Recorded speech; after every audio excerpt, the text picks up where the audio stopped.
let's talk about the episode. Let's talk about the episode. So, we going back in time again. This time is Mother's Day. Everybody celebrating it. Everybody enjoying themselves. We have some unexpected guests like Maggie, other older daughter, older, younger. I don't know who she is, but she a whole lot of work. Then we got Polly Pocket and Xander up there arguing up until she had the baby. When Maggie ran her, well, ran Adrian and her off the road. Like, it lost me. That Monday episode lost me. Like, it completely lost me.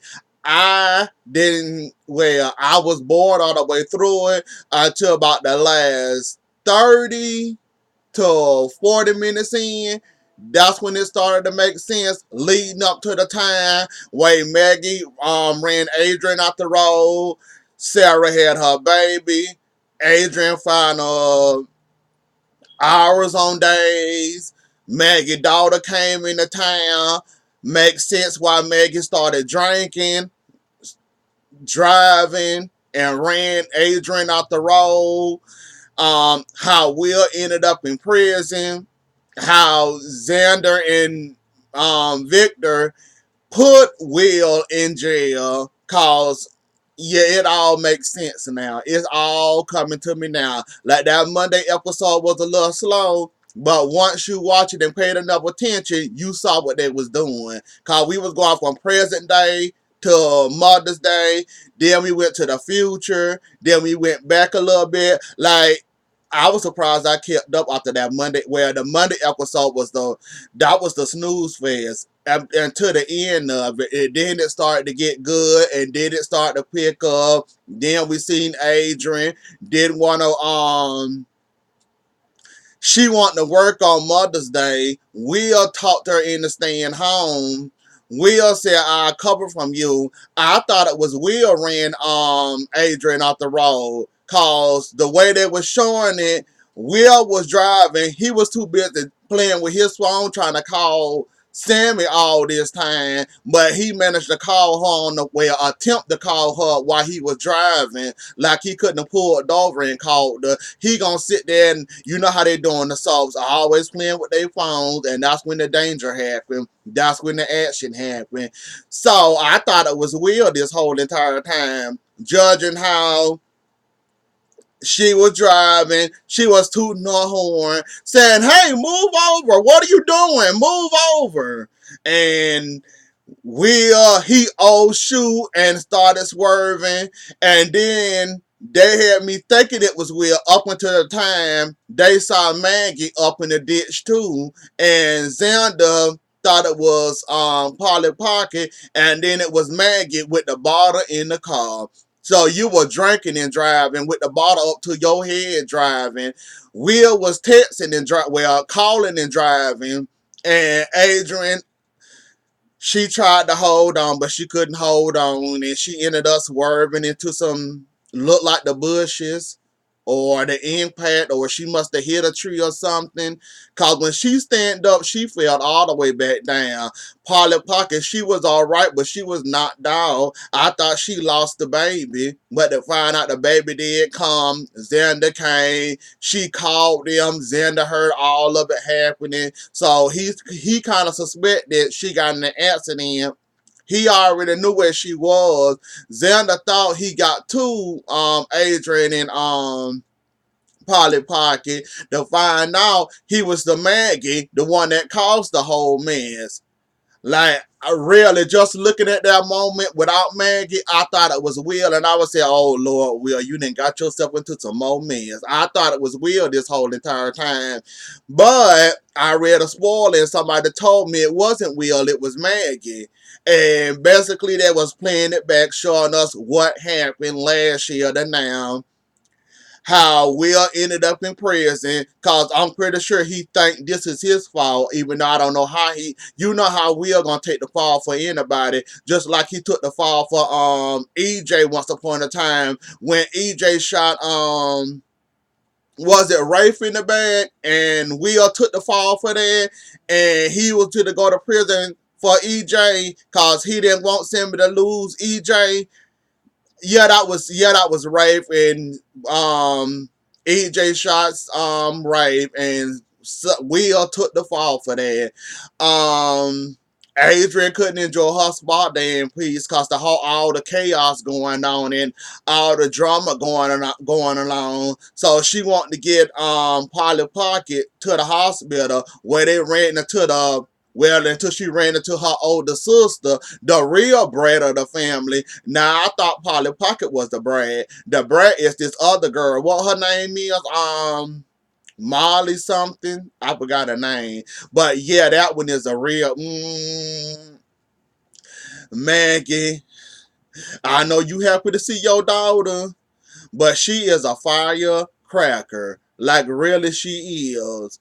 I'm on my last leg. We gonna have a celebratory drink. It's Mother's Day. Even though I don't want to see you or I want to be around you because you were never there for me. But let's have a drink.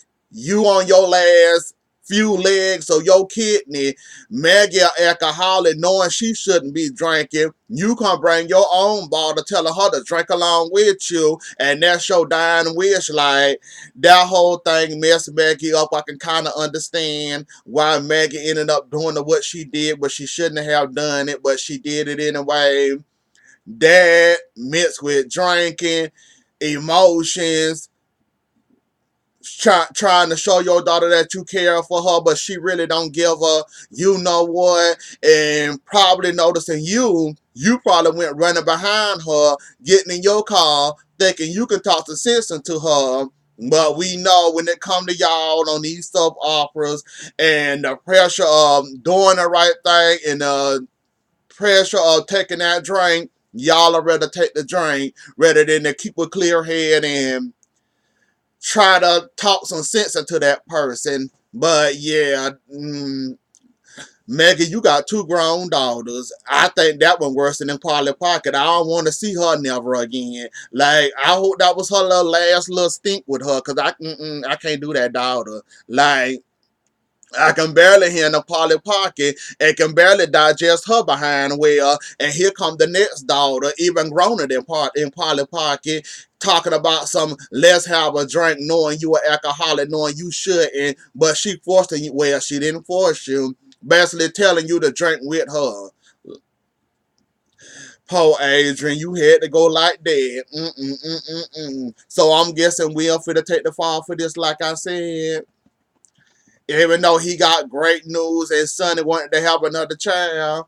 So I guess they were trying to put Gabby on board with this to have another child. If this night wouldn't have happened, Gabby might have would have been okay with having a second child with Will and Sonny and giving Adrian another grandchild. Even though Adrian was throwing hints of all that, throwing hints of she want another grandchild, so I'm guessing that's what would have happened if Will wouldn't have went to jail and Adrian wouldn't have died. Even though it would make more sense to continue on with this, even though Will in prison, but I see what y'all going. I see where y'all going at now with this. Then we find out how Gabby really got in charge of the mirror. She had Anna help. I love it when they show Anna. Really, I love it when they show her. Like, I don't blame her for doing that what she did. Get a reins to somebody else. I don't want Tony being stuck with the mirror, dealing with the mirror. I don't want to be a second wife to the mirror. The mirror gonna be his first wife. I'm gonna be his second wife. I don't want to live like Marlena, being married to the ISA too. I'm married to John, but the ISA is his first wife, and I'm playing second fiddle to the first wife, which the first wife is demanding. I can only get the time I can with John, so I'm stuck with whatever time I can get with John when the first wife start calling to come embrace me, come love on me. Come care for me. Come share me. Come show me that you love me. I don't blame Anna for doing that. Cause you know, once the Damaras get stuck in the Damara business, it's hard to take them away from it. It's hard to get any time with them. It's just stressful all over. So I don't blame Anna for being a little selfish and helping Gabby get that position, even though it would have almost, well, it almost hurted her, and she almost lost Tony because of it. But I don't blame her. Anybody that seen this show long enough, nor once a Damara get stuck in the Damara business, you playing second fiddle. You basically have plans. The plans end up getting broken. Damara calls. They go running. Forget about you and the kids. You stuck at home while your husband working. So I don't blame Anna at all for doing what she had to do to keep her man. She just got him back, but she just got him back about a couple of months now, and she don't want to lose him to the Mara business. So I can kind of understand why she did that. And Chad, you got to be the most unluckiest Damara ever. Like, Mr. Shin don't need much respect you. While this was going down, you would have thought he would have gave you a courtesy call and let you know what was going on. Text you, called you, told you, Gabby and Anna up here trying to get the company. Gabby tried, she didn't succeed. Anna came in and helped her get the company, and y'all just sat there and let that happen. Didn't bother telling Chad nothing about this. Like I said, Chad, you might got you might got the last name Damara, but you don't get treated like a Damara. Like, all this going down, I bet you this would have been EJ. Can't say Tony, cause he was out of he ain't know nothing about it neither until they told him about him after it was done. And it would have been EJ or Andre or Kate or whatever, they would have known what was going on. That show y'all just how much y'all really care about that company, that y'all didn't know this was going down. And ain't nobody have enough common sense to call y'all. I don't care if it was 5, 6, or other people y'all didn't know that was in that meeting. Somebody should have alerted somebody that this was going down. That's what a hostile takeover it consists of. The person supposed to know what's going on, how to stop it, and how to prevent them. The mirror is all over the place, so I'm not surprised or shocked that this happened. I'm not surprised or shocked that it was that easy for Gabby to take over and run the mirror. Now y'all right here scrambling, right here trying to hold on to the shares y'all got, trying to get the Kristen, trying to make her decide who to get the shares to. So now I see why the mirror is so much in chaos.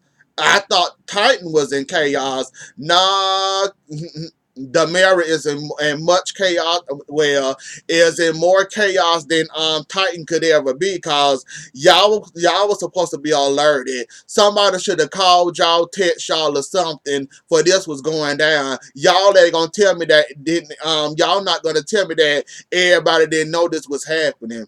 Somebody should have alerted somebody to let somebody know to stop this, or to tell Gabby and Anna where they can go and how far they can go. The fact that wasn't stopped, Mr. Shin was all with it. He let this happen.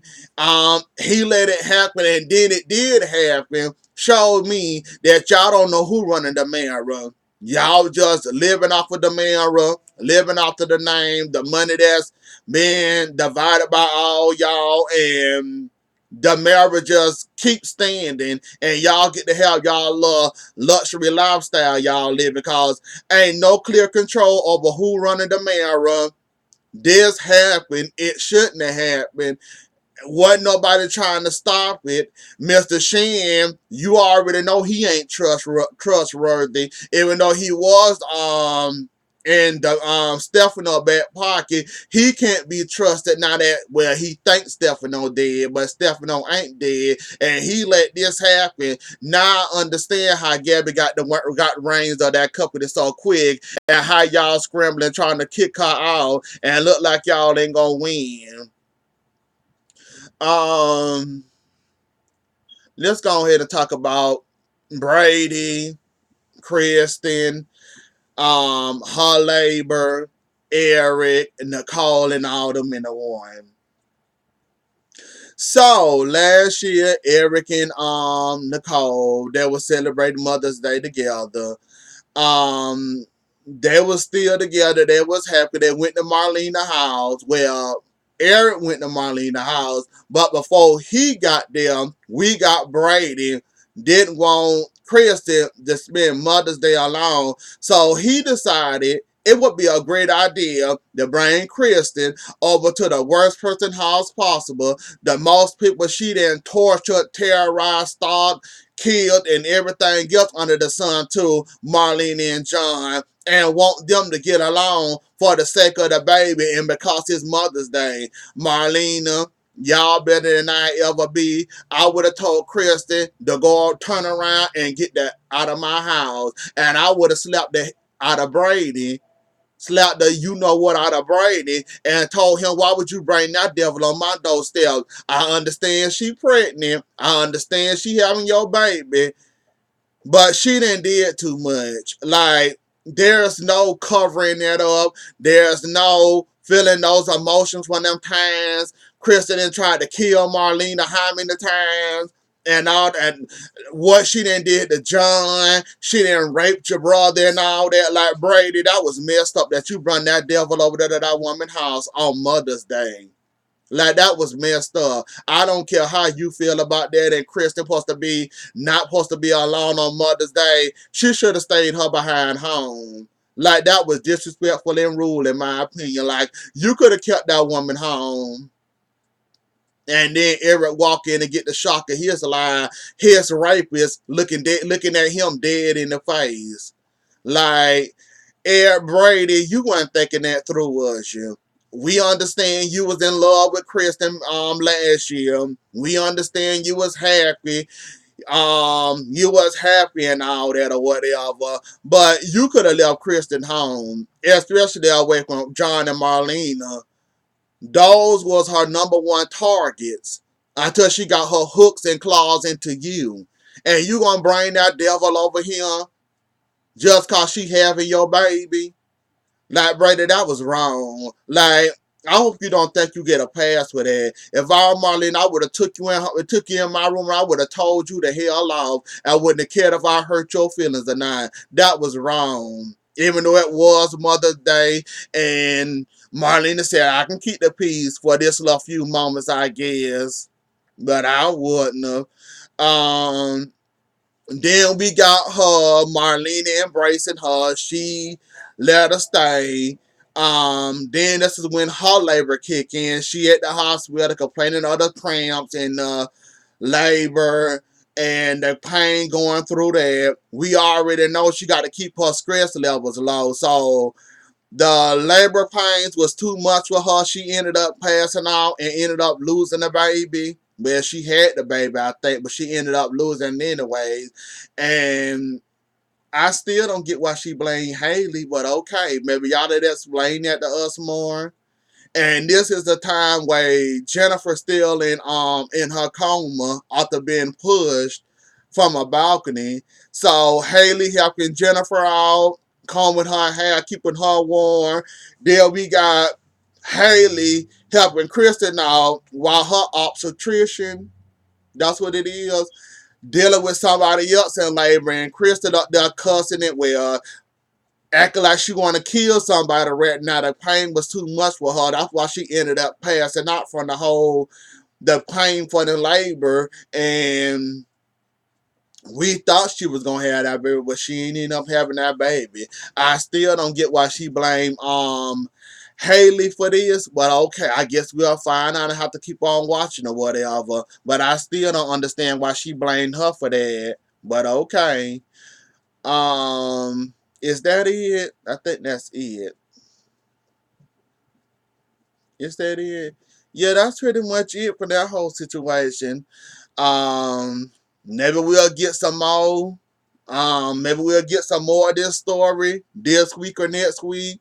But hopefully they continue on with this. Like I said, that first episode was a snooze fest up until the end. Friday episode, I couldn't commit to that. Like, I fell asleep on Friday episode twice. I tried and tried and tried.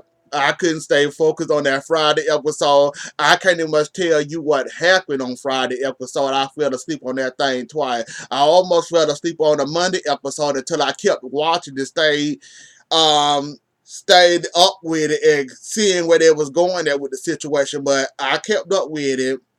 But anyways, though, y'all, that was the episode. Don't forget to like, share, comment, and subscribe. I'll see y'all later. Enjoy the rest of y'all day. Bye.